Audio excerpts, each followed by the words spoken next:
नमस्कार, खबरें खेती की में आपका स्वागत है। सबसे पहले मुख्य समाचार। देश में खाद्यान्न का भंडार बढ़ा। सन 2011 में भारत से सी फूड के निर्यात से भारी मुनाफा हुआ। डेयरी को इंडस्ट्रीज का दर्जा देने की मांग तेज हुई। अब ऑस्ट्रेलिया में भी कीड़ों को मानव आहार में शामिल किया जाएगा।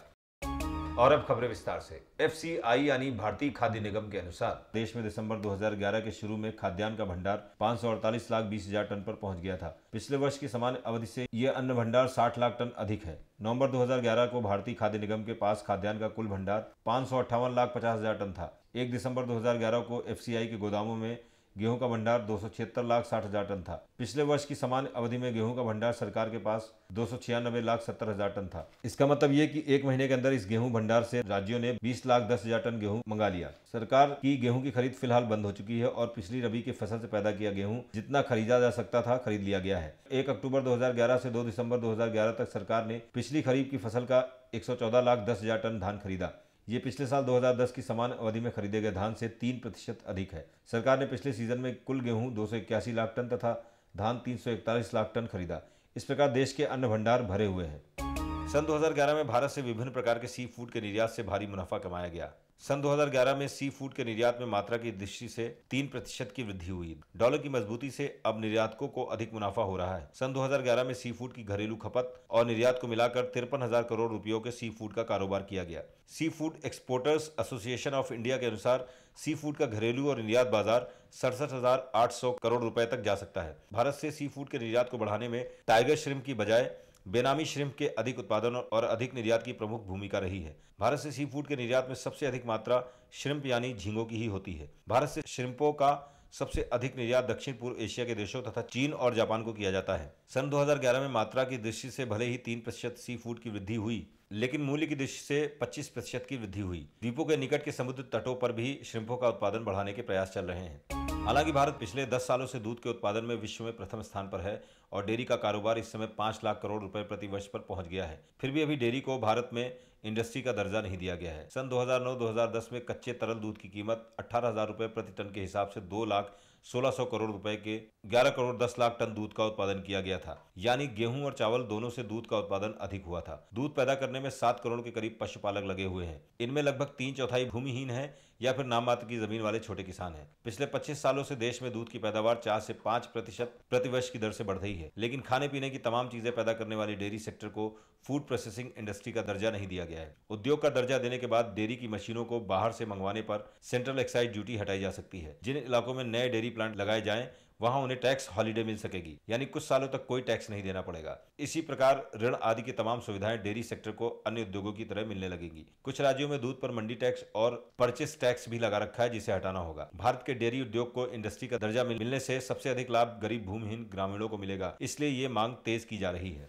हालांकि ऑस्ट्रेलिया गेहूं चावल ही नहीं दालें भी काफी पैदा करता है, लेकिन अब वो भी मानव आहार में कीड़ों को शामिल करके चीन की राह पर चल पड़ा है, जहां के लोग हर रेंगती चीज को खा जाते हैं। ऑस्ट्रेलिया की एक कीट विज्ञानी महिला डॉक्टर स्काई ब्लैकबर्न ने कीड़ों के इस्तेमाल से ब्रेड और बिस्कुट बना दिए हैं। वो कीड़ों को भूनकर उनका आटा जैसा बनाती हैं और फिर उन्हें ब्रेड और बिस्किट जैसे तमाम खाद्य पदार्थ बनाती हैं और बेचती हैं। उनके पास ग्राहकों की भी कमी नहीं है। उन्होंने सिडनी के पास एक इंसेक्ट फार्म बना रखा है। यहाँ ऐसे कीट पाले जा रहे हैं जो खाए जा सकते हैं। इनसे स्वादिष्ट खाद्य पदार्थ बनाने के लिए कीटों को लॉलीपॉप और चॉकलेट में भर दिया जाता है। पिछले क्रिसमस पर ये इंसेक्ट चॉकलेट और लॉलीपॉप खूब बिके। इनके खरीदारों में डॉक्टर और प्रोफेसर भी शामिल हैं। Doctor sky Blackburn frozen insect बेचती हैं। उनका कहना है कि पोषण की दृष्टि से कीट आधारित व्यंजनों की तुलना मांसाहार से की जा सकती है। कीटों के सभी उत्पाद ऑस्ट्रेलिया के हेल्थ और हाइजीन के नियमों के हिसाब से बनाए जा रहे हैं। खरीदारों की बढ़ती भीड़ को देखकर ये महिला कीट विज्ञानी पानी में पनपने वाले कीड़े, बिच्छू और सबसे बड़ी और जहरीली टैरेंटुला मकड़ी को भी शामिल करने जा रही हैं।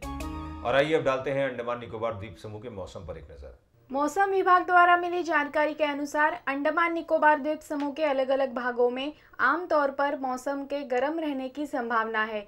साथ ही कहीं कहीं आंशिक रूप से बादल छाए रहने और गरज के साथ बौछारें पड़ने के भी संकेत है। अगले 24 घंटों में न्यूनतम तापमान 27 डिग्री सेल्सियस रहने और अधिकतम तापमान 28 डिग्री सेल्सियस रहने का अनुमान है। और इसी के साथ खबरें खेती की यहीं पर समाप्त होता है। नमस्कार।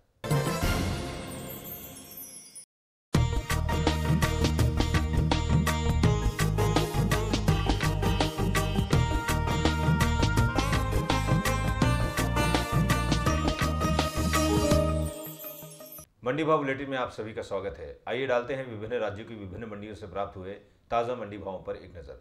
सबसे पहले देखते हैं अंडमान निकोबार द्वीप समूह की विभिन्न मंडियों में करेले के ताज़ा भाव किस प्रकार रहे। अंडमान निकोबार द्वीप समूह की हैवलॉक मंडी में करेले का न्यूनतम मूल्य 4,000 रुपये प्रति क्विंटल और अधिकतम मूल्य 4,500 रुपये प्रति क्विंटल दर्ज किया गया। और अंडमान निकोबार द्वीप समूह की रंगत मंडी में करेले का न्यूनतम मूल्य 2,500 रुपये प्रति क्विंटल और अधिकतम मूल्य 4,500 रुपये प्रति क्विंटल दर्ज किया गया।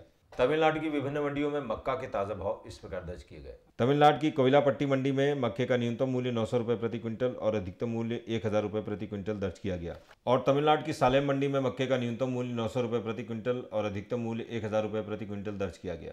अंडमान निकोबार द्वीप समूह की विभिन्न मंडियों में अमरूद के ताज़ा भाव इस प्रकार रहे। अंडमान निकोबार द्वीप समूह की हैवलॉक मंडी में अमरूद का न्यूनतम मूल्य 6,000 रुपये प्रति क्विंटल और अधिकतम मूल्य 6,500 रुपये प्रति क्विंटल दर्ज किया गया। और अंडमान निकोबार द्वीप समूह की रंगत मंडी में अमरूद का न्यूनतम मूल्य 7,000 रुपये प्रति क्विंटल और अधिकतम मूल्य 7,300 रुपये प्रति क्विंटल दर्ज किया गया। आइए देखते हैं पश्चिम बंगाल की विभिन्न मंडियों में चावल के ताज़ा भाव किस प्रकार रहे। पश्चिम बंगाल की खतरा मंडी में चावल का न्यूनतम मूल्य 1,750 रुपये प्रति क्विंटल और अधिकतम मूल्य 1,900 रुपये प्रति क्विंटल दर्ज किया गया। और पश्चिम बंगाल की समसी मंडी में चावल का न्यूनतम मूल्य 1,500 रुपये प्रति क्विंटल और अधिकतम मूल्य 1,600 रुपये प्रति क्विंटल दर्ज किया गया। अंडमान निकोबार द्वीप समूह की विभिन्न मंडियों में भिंडी के ताज़ा भाव इस प्रकार दर्ज किए गए। अंडमान निकोबार द्वीप समूह की हैवलॉक मंडी में भिंडी का न्यूनतम मूल्य 3,000 रुपये प्रति क्विंटल और अधिकतम मूल्य 4,000 रुपये प्रति क्विंटल दर्ज किया गया। और अंडमान निकोबार द्वीप समूह की रंगत मंडी में भिंडी का न्यूनतम मूल्य 1,200 रुपये प्रति क्विंटल और अधिकतम मूल्य 1,500 रुपये प्रति क्विंटल दर्ज किया गया। और अब आंध्र प्रदेश की विभिन्न मंडियों में ज्वार के ताज़ा भावों पर एक नज़र। आंध्र प्रदेश की तड़ीपत्री मंडी में ज्वार का न्यूनतम मूल्य 1,600 रुपये प्रति क्विंटल और अधिकतम मूल्य 1,800 रुपये प्रति क्विंटल दर्ज किया गया। और आंध्र प्रदेश की अलूर मंडी में ज्वार का न्यूनतम और अधिकतम मूल्य 840 रुपये प्रति क्विंटल दर्ज किया गया। अंडमान निकोबार द्वीप समूह की विभिन्न मंडियों में बैंगन के ताज़ा भाव इस प्रकार रहे। अंडमान निकोबार द्वीप समूह की हैवलॉक मंडी में बैंगन का न्यूनतम मूल्य 3,000 रुपये प्रति क्विंटल और अधिकतम मूल्य 6,000 रुपये प्रति क्विंटल दर्ज किया गया। और अंडमान निकोबार द्वीप समूह की रंगत मंडी में बैंगन का न्यूनतम मूल्य 3,000 रुपये प्रति क्विंटल और अधिकतम मूल्य 5,000 रुपये प्रति क्विंटल दर्ज किया गया। और अंत में अंडमान निकोबार द्वीप समूह की विभिन्न मंडियों में टमाटर के ताज़ा भावों पर एक नज़र। अंडमान निकोबार द्वीप समूह की हैवलॉक मंडी में टमाटर का न्यूनतम मूल्य 4,000 रुपये प्रति क्विंटल और अधिकतम मूल्य 5,000 रुपये प्रति क्विंटल दर्ज किया गया। और अंडमान निकोबार द्वीप समूह की रंगत मंडी में टमाटर का न्यूनतम मूल्य 6,300 रुपये प्रति क्विंटल और अधिकतम मूल्य 7,000 रुपये प्रति क्विंटल दर्ज किया गया। देश भर के विभिन्न राज्यों की विभिन्न मंडियों में चल रहे आज के ताज़ा भाव आप www.egmarknet.nic.in वेबसाइट पर देख सकते हैं। और इसी के साथ मंडी भाव बुलेटिन यहीं पर समाप्त होता है। नमस्कार।